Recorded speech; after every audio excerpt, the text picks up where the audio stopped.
সরকারি যে নির্দেশনা সেই কার্যক্রমটি চলছে। আপনারা জানেন যেদিন আমি সিটি কর্পোরেশনের দায়িত্ব গ্রহণ করেছি সেদিন থেকে কিন্তু আমাদের এই শহর পরিষ্কার পরিচ্ছন্ন এবং মশক নিধনের পরদিন থেকেই আমরা কার্যক্রম শুরু করেছি। ইতিমধ্যে মশক নিধনের জন্য আমরা প্রতিদিন 2টি করে ওয়ার্ডে আমরা আমাদের কার্যক্রম চলছে। আগামী পরশুদিন থেকে আমরা একটা টাইম 4টি ওয়ার্ডে আমাদের মশক নিধনের কার্যক্রম চলবে। আর আমাদের শহরের সবচেয়ে বড় যে সমস্যা সেটি হচ্ছে যানজট। এই যানজট নিরসনে আমরা গত পরশুদিন দুদিনই আমার জেলা প্রশাসক সাহেবের সাথে আমার কথা হয়েছে, পুলিশ সুপার সাহেবের সাথে কথা হয়েছে।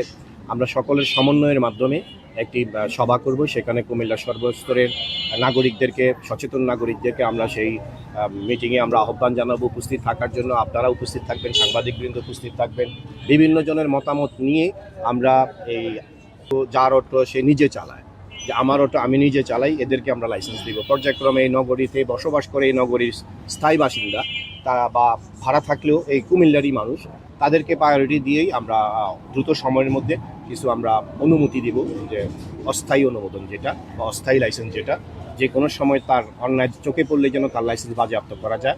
একটি সিস্টেমের মধ্যে আমরা এই নগরীকে বা অটো, বাইক বা বিভিন্ন ধরনের যে যানজট যে সমস্ত ইয়েগুলোর কারণে হচ্ছে এগুলোকে আমাদের সিটি কর্পোরেশনের আওতায় আনার জন্য।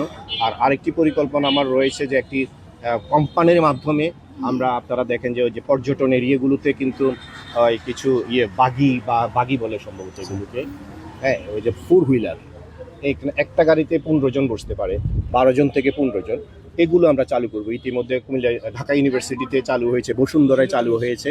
তা আমরা এটাকে প্রায়োরিটি দিয়ে এটা যেন আমাদের যে যুব সমাজ বেকারত্ব দূরকরণেরও একটা প্রক্রিয়া আমি মনে করব, যে যারা বেকার আছে, পাসপোর্টটার কথা বলছি, এখানে যদি সে ইনভেস্ট করে, আমি মনে করি সে যদি নিজেরটা নিজে চালায়, একটা ড্রাইভার, অভিজ্ঞ একটা চালক রেখে যদি সে চালায়, তাহলে কিন্তু দৈনন্দিনই তার 1,000-2,000 টাকা ইনকামের একটা পথ হবে।